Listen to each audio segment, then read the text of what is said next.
Le non-sens de l'entretien physiologique. Ouais, je vais reporter des lunettes pour cela, parce que j'ai le soleil un peu en pleine gueule. Je voulais la faire dehors, celle-là, parce que justement, c'est un petit peu le thème. Puisque là, en fait, je suis au parc de Sceaux. Donc, un parc près de la ville de Sceaux, dans le 92.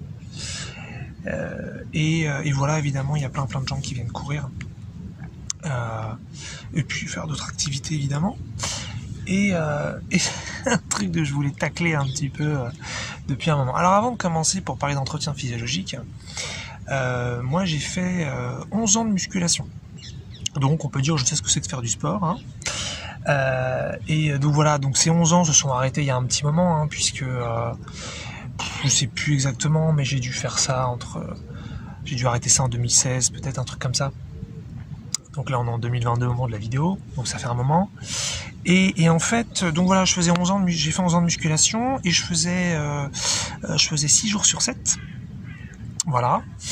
Je faisais 6 jours sur 7 et je faisais environ 30 à 45 minutes par session parce que ça dépendait. Je faisais en fait dans la semaine, je faisais 3 fois le haut, 3 fois le bas. Et puis j'avais un côté très rigide, un petit peu tyrannique avec moi-même, où lorsque il y avait un jour que je sautais pour X raisons, fatigue, flemme, imprévu, eh bien je le rattrapais sur le lendemain. Donc et ça a duré 11 ans cette histoire quand même. Donc forcément j'étais relativement musclé, pas forcément très musclé, mais j'étais quand même assez musclé.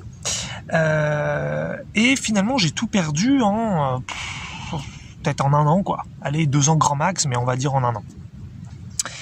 Et ça m'a, voilà, donc ça me fait réfléchir sur pas mal de trucs. Et puis je vois toujours, donc quand on est dans un parc, hein, là je suis au parc de Sceaux, mais peu importe où on voit des gens courir régulièrement. Et puis en plus je sais que la plupart des gens n'aiment pas courir. Enfin, je dis ça, c'est pas forcément vrai parce que j'ai déjà rencontré des gens qui aimaient ça, donc je pense que ça dépend vraiment des personnes. Mais il me semble que la plupart des gens finalement qui courent, c'est surtout pour l'entretien plutôt que pour le plaisir de courir. Mais je suis prêt à me tromper, il n'y a pas de souci. En tous les cas, ce qui est sûr, c'est qu'ils courent au minimum pour l'entretien. Hein, voilà, on peut imaginer en tout cas. Et je voulais un petit peu donc parler de ça. Comment il y a une bêtise en fait autour de ça, j'ai envie de dire terrestre, spirituelle, un petit peu où on va pas plus loin que ça. Et voilà. Pour moi, le titre de la vidéo serait tout à fait pu être s'entretenir pour dépérir. C'est un petit peu ça. C'est-à-dire que pourquoi finalement on fait tous du sport? Bon, moi j'en fais plus du tout là depuis environ donc 1 an et demi. Mais pourquoi est-ce que sinon on en fait? C'est pour donc s'entretenir, pour être en bonne santé, pour éventuellement avoir une sorte de dynamique intérieure, et donc éventuellement augmenter notre espérance de vie. Mais finalement, quand on voit les gens qui font du sport super régulièrement et qui sont en super santé, qu'est-ce qu'ils gagnent réellement à la fin? Peut-être qu'ils vont gagner 10 ans, peut-être qu'ils vont gagner 20 ans. On va dire, ouais, mais c'est énorme à l'échelle, peut-être à l'échelle d'un être humain, effectivement, qui peut-être en moyenne va vivre 70, va vivre 80 ans, on va dire 10-20 ans, c'est énorme. Ok, mais moi je trouve ça que dalle en fait 10-20 ans. Je veux dire, moi qui ai une approche finalement un petit peu spirituelle, un petit peu très large, hein, qui est la mienne, hein, et on peut trouver des gens qui sont beaucoup plus larges sans doute. Moi je vois plutôt des centaines d'années ou des milliers d'années de vie en tant que possibilité. Je m'intéresse plutôt à ce genre de truc. Donc allez finalement faire un sport tous les jours, quasiment tous les jours, voire il y en a qui courent 1 heure tous les jours. Et pour in fine gagner 10-20 ans, je trouve ça tellement cheap, mais tellement cheap. Et puis ça nous emmène sur quelque chose aussi mais pourquoi finalement s'entretenir pour justement, comme je l'ai dit, s'abîmer? Parce que c'est ça en fait. C'est qu'à la limite, quand vous passez l'aspirateur, déjà moi je soulève beaucoup cette question du besoin de passer l'aspirateur. Je vais pas aller là-dedans maintenant, mais au moins on part sur sol avec poussière, l'aspirateur passé, pouf, sol sans poussière. Ok, on est passé de 1 à 0, très bien, la poussière revient, hop, on repasse l'aspirateur, pouf, on repasse à 0. Moi, à la limite, ça me parle. Ça soulève, je préfère la permanence de toute façon aux besoins de l'entretien, ça c'est certain, mais au moins on peut discuter du fait que, en ayant passé l'aspirateur, je reviens au point 0 de la poussière. Ok. Mais avec le sport, c'est pas ça du tout. C'est qu'avec les gens qui font du sport régulièrement, comme moi je le faisais, eh bien certes, ils sont dans une meilleure dynamique interne, ils sont dans une meilleure santé, mais leur corps continue de s'abîmer. Peut-être qu'ils s'abîment un petit peu moins vite, mais ils s'abîment quand même. Les gens continuent de vieillir et les gens continuent de mourir, en tant que non-choix conscient. Et c'est ça en fin de compte qui m'embête, c'est que si effectivement en faisant du sport, bon, il serait déjà discutable, eh bien nous étions dans une... je ne vieillis plus, j'arrête de faire du sport, je me remets à vieillir, ok, éventuellement pourquoi pas. Mais c'est pas le cas, c'est que même les gens qui prennent le plus soin d'eux, avec de l'alimentation, avec du yoga ou je sais pas quoi, peu importe ce que les gens font, eh bien ils continuent de vieillir. Et je me dis, mais c'est un délire. Pourquoi finalement s'entretenir pour s'abîmer? Enfin, c'est quoi? C'est ça le titre de la vidéo. Le non-sens de l'entretien physiologique. On s'entretient pour s'abîmer. C'est pas le truc le plus fou qui soit, ça? Enfin, bon. Donc ça déjà, je voulais vraiment un petit peu tacler ça. J'emploie le tacler parce que je suis peut-être un petit peu en mode critique, mais ça me fait marrer. Il y a pas de souci. Et donc voilà, donc je me dis déjà ça pue un peu, ça cloche un peu. Alors moi j'ai fait beaucoup de sport et je regrette pas pour autant. Et puis je veux pas non plus aussi, je veux pas confondre sport et activité physique. S'il peut y avoir une différence. En tout cas, je vais en faire une dans cette vidéo après. Elle sera peut-être fausse, mais en tout cas, c'est pour donner une idée. On peut tout à fait adorer faire du ski, faire du kayak, faire de l'escalade, faire de la musculation, faire tout type d'activité, et donc courir, pourquoi pas. Et là, c'est autre chose. Ça veut dire, là, je fais finalement cette activité phisique parce que j'aime ça, parce que ça me plaît, et non pas pour m'entretenir, même s'il peut y avoir effectivement un bonus de santé derrière. Mais en fait, voilà, je ne le fais pas d'abord pour ça, je le fais simplement pour m'amuser. Et là, oui, à ce moment-là, faisons toutes les activités qui nous plaisent et qui nous éclatent. Évidemment, il n'y a absolument pas de ça dans cette vidéo. Je suis pas en train de dire qu'on n'aime pas faire ça. Bien sûr que ça peut être génial de faire de l'activité physique. Il y a toutes sortes de types de sport ou d'activités physiques agréables. Mais faire du sport pour l'entretien, ou s'alimenter pour l'entretien, ou peut-être faire de la méditation pour l'entretien, c'est de la bêtise pour moi d'un point de vue fondamental, puisqu'on continue de s'abîmer. Donc, c'est toujours ce que je dis, c'est être pragmatique et visionnaire. Si c'est le seul outil que nous avons là maintenant, alors oui, utilisons-le. Si c'est la seule chose que nous pouvons faire pour ralentir le vieillissement, c'est par exemple faire du sport, alors oui, faisons-en. Là-dessus, je suis d'accord. Mais en tant que long terme, c'est de la folie. C'est de la folie. C'est vraiment faire du sport pour mourir, faire du sport pour vieillir, faire du sport pour s'abîmer, c'est complètement con. C'est complètement con, mais je pense que l'argument est tout bête en plus. Donc, il s'agit plutôt de se diriger progressivement vers apprendre à contrôler son corps, contrôler son vieillissement, apprendre à décider de ce qui se passe en interne. Et c'est vrai que c'est quelque chose qui m'étonne toujours, puisque c'est quelque chose finalement qui intéresse pas tant que ça les humains. C'est pas quelque chose qui est vraiment pris en compte. C'est pas une direction encore qu'on voit beaucoup, je trouve, dans la société. C'est-à-dire qu'on va toujours avoir des technologies davantage pour contrôler notre propre maison, je sais pas, sur les alarmes, sur le chauffage, d'appuyer sur un bouton, et puis il y a tout le chauffage qui se met en route, des trucs comme ça, ou tiens, des stores, pour ceux qui ont des stores installés électriques sur toute leur maison, donc ils appuient sur un bouton, tous les stores se lèvent, ou tous les stores descendent. Il y a toujours finalement, on se rend compte que les technologies extérieures et les technologies classiques nous permettent toujours d'avoir plus de contrôle. Sur les voitures aussi, il y a énormément de technologies dans les voitures. Mais alors, le corps, c'est zéro.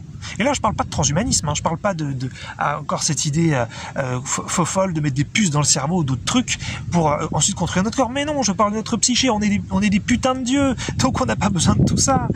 Donc l'idée, c'est prenons la direction de contrôler notre corps, de contrôler nos cellules, nos vieillissements, et pas seulement les muscles là que j'ai avec mon bras tout de suite qui me permet de faire ça.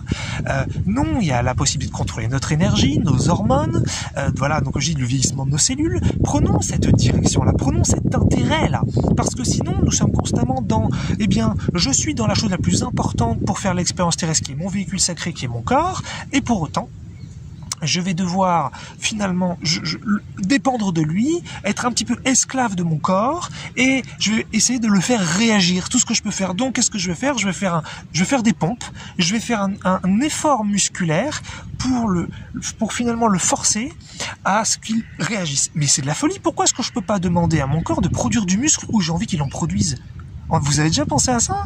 C'est pas dingue ça? Que finalement, je sais pas, j'ai envie de prendre du biceps, mais pour des raisons, pas forcément esthétiques, hein, pour des raisons juste de tonus.